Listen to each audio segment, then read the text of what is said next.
n'y avait rien de plus simple, pensions-nous. Extraire quelques chromosomes, les séparer les uns des autres, et voilà, ça fait un joli petit humain. Je me demande encore ce qui a merdé. Peut-être un mauvais calcul? Une erreur dans le protocole?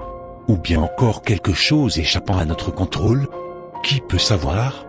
Nous nous intéressions, mes collègues psychologues et moi, aux émotions humaines. La colère, le désespoir, la joie. Était-il possible de concentrer un esprit humain sur une seule de ces émotions? Pouvions-nous brider l'esprit de façon à ce que ni la colère ni la peine n'affectent la psyché du sujet? Ceci était théoriquement possible. Je ne vais pas vous expliquer le protocole expérimental. Tout d'abord parce que je ne veux pas que tout ceci se reproduise, ensuite parce que j'ai peur de devenir cinglé si je dois me les rappeler. Ces choses horribles qu'on a faites. Nous étions jeunes et ambitieux, rien ne pouvait nous arrêter et personne n'était dans nos pattes pour nous dire que nous faisions fausse route. Tout ce que je peux dire c'est que nous avons prélevé quelques cellules souches, nous les avons incubées jusqu'à leur stade embryonnaire, puis nous les avons soumises à de minimes modifications génétiques. L'expérience fut appelée le projet de Lomange. Son but consistait à créer un être qui ne ressentirait que la joie. Mais quelque chose a merdé. Terriblement merdé. La moitié des sujets est morte inexplicablement, sans symptômes avant-coureurs, sans cause apparente. La seconde moitié a été, pour la plupart, victime de malformations. Seuls 3 d'entre eux ont été considérés comme viables. Nous les pensions parfaits. Un nouvel être aux capacités mentales hors du commun grâce à cet état d'euphorie permanente. Leur croissance a été tout ce qu'il y a de plus normal, jusqu'au 8e mois. C'est à ce moment-là que les premiers symptômes sont apparus. Perte d'équilibre, troubles du sommeil et de l'alimentation, mauvaise réponse aux stimuli. Bien évidemment, nous étions paniqués, mais nous ne laissions rien transparaître et nous avons continué le projet. Nous aurions dû nous en arrêter là. Nous aurions dû prendre ces foutus sujets, les euthanasier, les cramer et fermer le labo. Mais on a quand même continué. La situation a empiré. Les mouvements des sujets n'ont bientôt plus été qu'occasionnels, et ils ne prononçaient toujours pas le moindre mot, même s'ils étaient capables de rire et qu'ils y passaient le plus clair de leur temps. Beaucoup trop de temps. Pas des rires de joie mais plutôt des rires discrets, presque nerveux et quasiment sans s'arrêter. Peu importe l'intensité de la douleur à laquelle le sujet était soumis, il vous fixait tout en continuant à se marrer, comme s'il se moquait de vous, comme s'il considérait comme inutile toute tentative de le blesser. Nous espérions des sujets une capacité d'apprentissage accrue. C'est tout l'inverse qui s'est produit.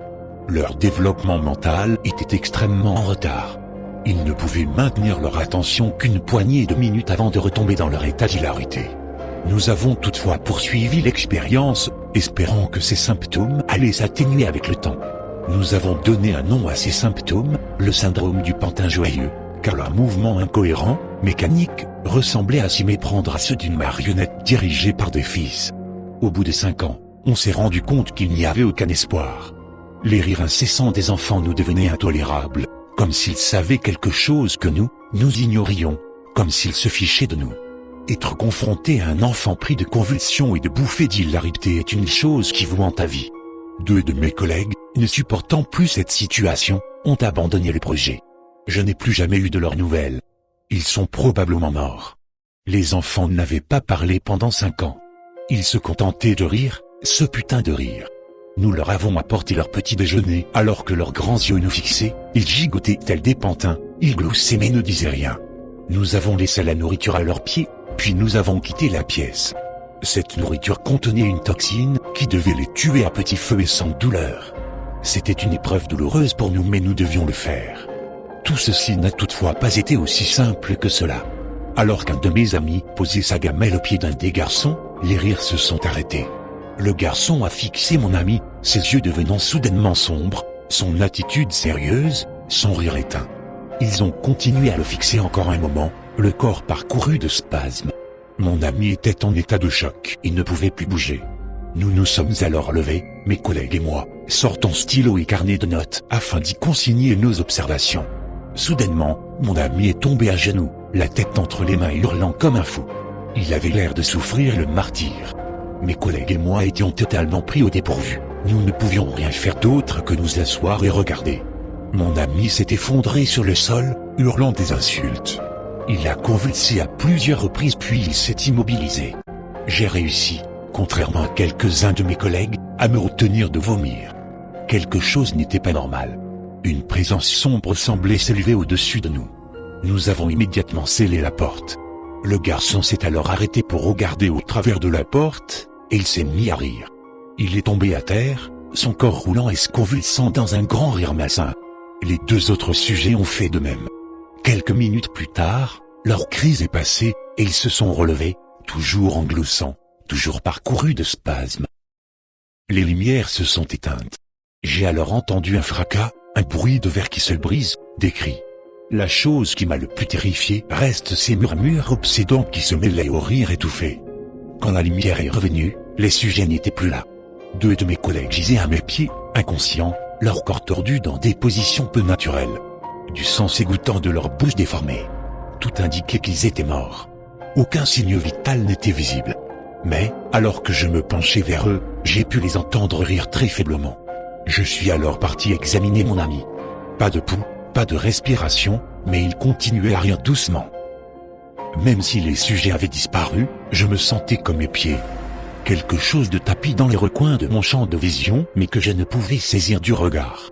Accompagné d'un collègue ayant survécu, nous avons immédiatement fermé à clé tout ce qui pouvait l'être. Avant de nous en aller, nous avons détruit nos recherches et barricadé le labo. J'ai alors perdu tout contact avec mes collègues. J'imagine qu'ils sont morts. Je continue de me sentir observé. Je continue d'entendre les rires, les murmures dans mes rêves et quelquefois même lorsque je suis éveillé. Lorsque cela m'arrive, je cours. J'abandonne tout et je m'enfuis. Et ceci où que je sois. Je me sens incapable, à présent, de rester plus de quelques jours au même endroit à cause de ça. Ça s'est répandu. On a constaté des symptômes similaires chez d'autres enfants. Je n'ai aucune idée de comment ça s'est propagé, ça ne devrait pourtant pas être possible. Quelqu'un, quelque part a dû modifier le 15e chromosome plongeant par la même occasion les gens dans la joie et les ténèbres. La maladie fut baptisée syndrome de l'homme ange.